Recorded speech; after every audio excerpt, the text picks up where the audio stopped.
Coming up tonight on your news at 9, 15 people hurt and 9 brought to the hospital. Our Dave Laval has a look at how a night turned into tragedy.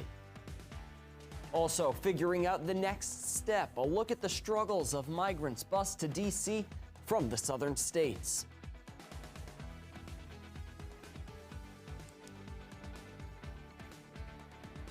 And we're also learning more about the PACT Act, protection for burn pit victims. That's what President Joe Biden signed, how it's being received in Washington and right in your backyard. Welcome. And it's been a great start to the upcoming, to this weekend, I should say. Next weekend will be pretty good too. But a great start to this weekend. Can we have a continuation of that going into Sunday? Well, stick around. I'll have the details for you coming up in just a few minutes. Stick around. All right, and welcome to your DC News Now at 9. I'm Max Marcilla. Thank you so much for tuning in. Tonight, as many people are enjoying a night out on the town with great food and entertainment and friends, one Arlington pub, well, they're not hosting any customers. Instead, they are just trying to recover. Dave Laval joins us from Ireland's Four Courts in Arlington to tell us what's going on there. Dave? Max, this Irish pub is typically filled with customers having fun and just relaxing. But things are a lot quieter here one night after customers and staff found themselves in the middle of a horrific scene. Doors to Ireland's Four Courts remain closed to the public. It's not hard to see why. It's horrible. It's a nice neighborhood bar, and it's here for St. Patrick's Day, and it's got a good crowd. Henry Sullivan and others get their first look at what remains of the Irish pub as wood panels cover up the worst of the damage. A car slammed into the restaurant Friday night. The crash injured 15 people, according to Arlington County Police. Their preliminary investigation claims the driver traveled north on North Courthouse Road when he left the road and struck the restaurant. Well, I think it's a disaster. Russell Emery has one question he wants answered. That somebody would drive 30 feet into this place. I mean, they were out of control for some reason. It'd be very interesting to find out what the driver was doing.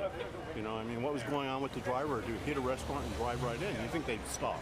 The driver and passenger were among the 9 people transported to hospitals, as both sustained non-life-threatening injuries, according to police. The cause of the crash remains under investigation. Meanwhile, Sullivan is among those who reflect on what happened to the local landmark. Good neighborhood vibe to it. They have their personalized mugs if you want one. I have friends who have them, and it just seems like a really good old Irish pub. I'm from New York, and it's right out of the same Irish theme as you might find in Midtown Manhattan somewhere. The restaurant encourages customers to let the good times start here, but there's no word when that could happen.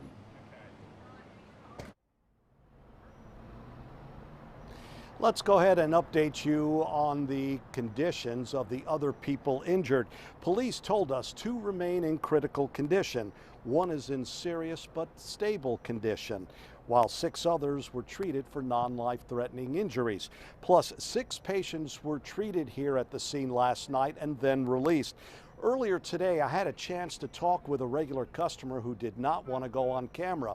He told me he and others had planned to attend a birthday party here Friday night, but those plans got canceled when the guest of honor came down with COVID-19. Live in Arlington, Dave Laval, DC News Now.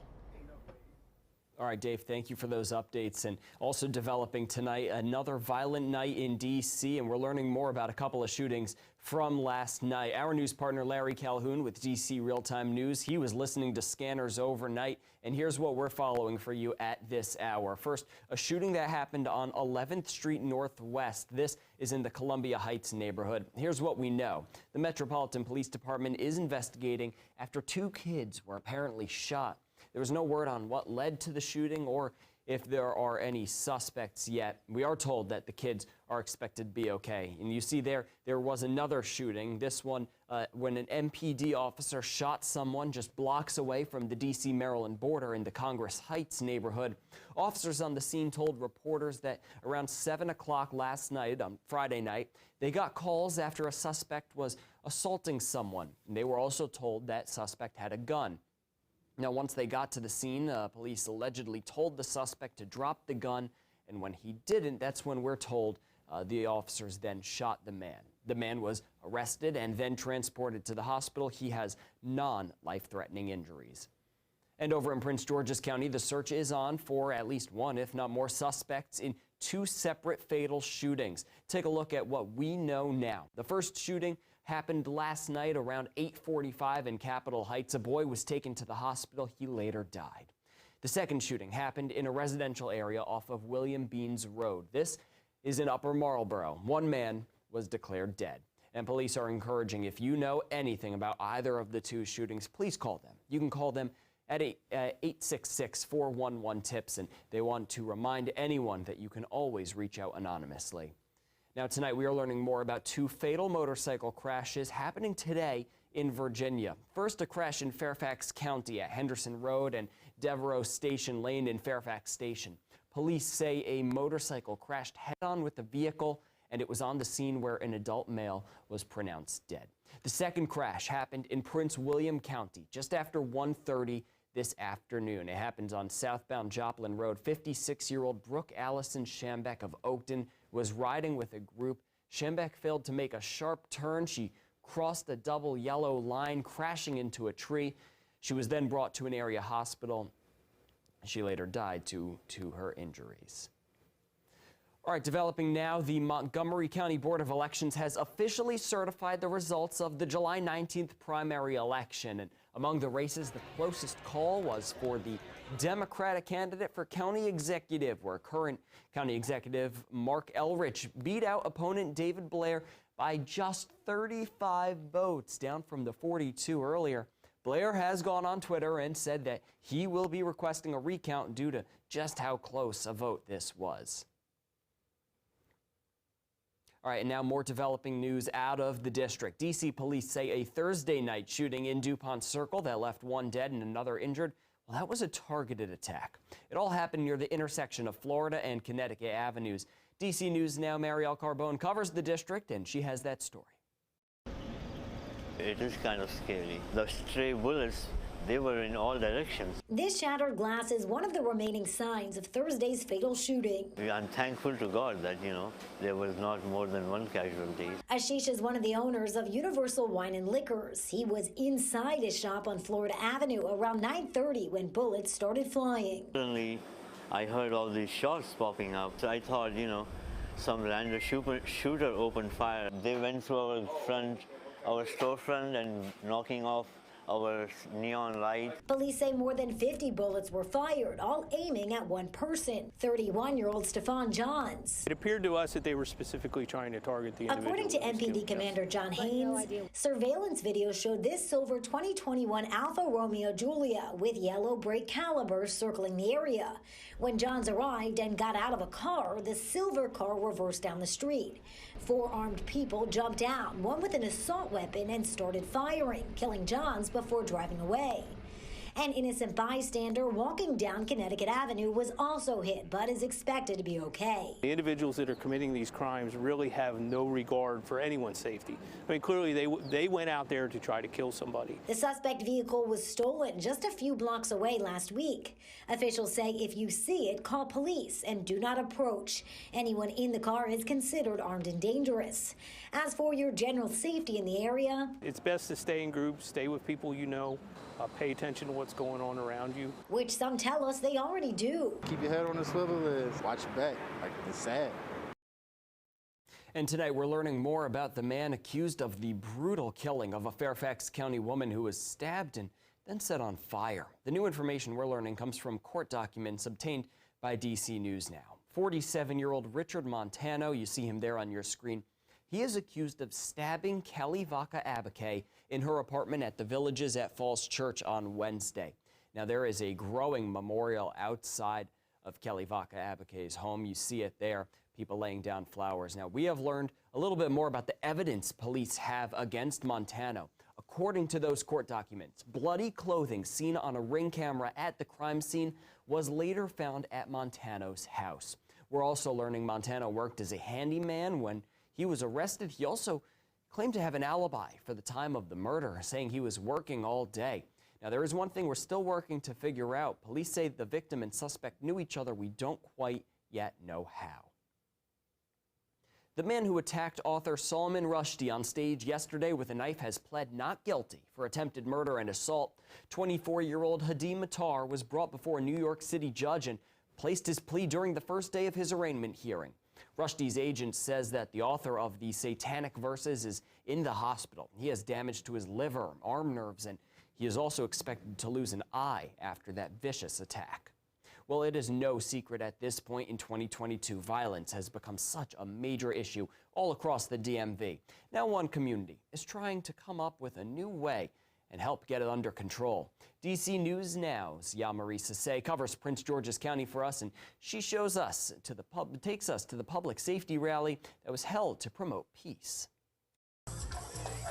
So we are coming here today to say that we care about our young people. We don't want to see them in jail or in prison. We want to prevent gun violence. Dozens of people showed up to Goodwin Park in Seat Pleasant for the Our Streets, Our Future rally, hosted by the Prince George's County State's Attorney's Office. We want to prevent crime here in our community, and it takes the residents along with law enforcement working together to prevent crime. There was food, activities for kids, and even live performances. In the audience, there was also grieving mothers disappointed in the violence the county has seen. We lack a lot of love in the community, so at the end of the day, these events right here, they just open up that window to let everybody know that we still here and we still love them. Tiffany Evans lost her 8-year-old son to a stray bullet just last year in Landover, Maryland. There's so many issues that we're dealing with, mental health issues, all of that. So we just got to really just start encouraging each other, just showing love, man, putting God back into the household. That's it. Tyrese McAllister lost her 18-year-old due to gun violence in 2017. She says more needs to be done to put an end to the rising crime. The people who have the guns and the people who are killing don't care about laws, and I don't think it's getting us where we need to be. It is the access to guns and the easy access to guns in our community that have our children killing and being killed, and we've got to do something about the access to guns. And having events like this not only brings the community together, but it also sends a message. Safety is a human right. We should all be able to feel safe in our neighborhood. Reporting in Seat Pleasant, Maryland, I'm Yamari Sase, DC News Now.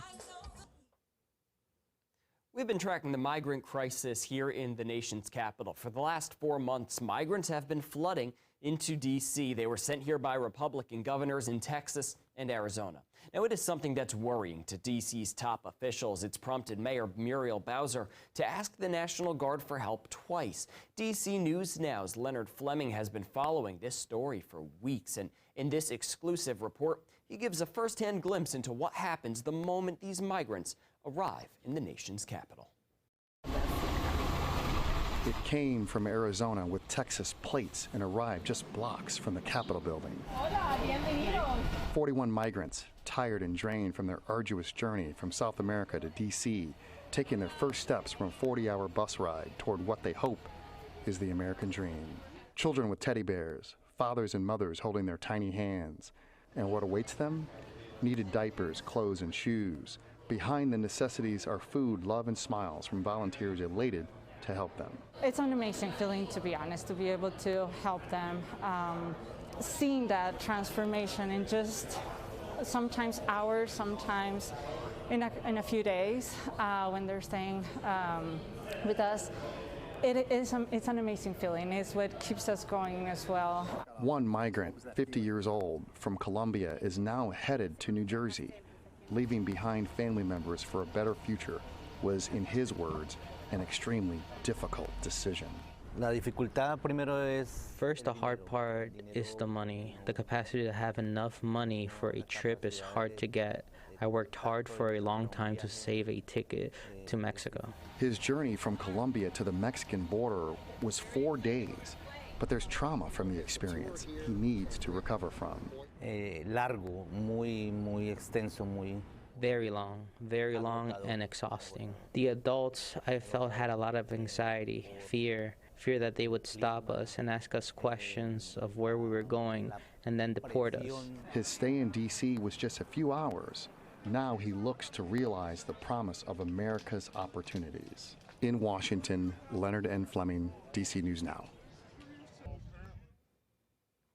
And now an update to a story we've been tracking for a while. A new report has found the causes of that snow incident that shut down I-95 in Virginia, the one that trapped drivers on the road for hours, including Senator Tim Kaine.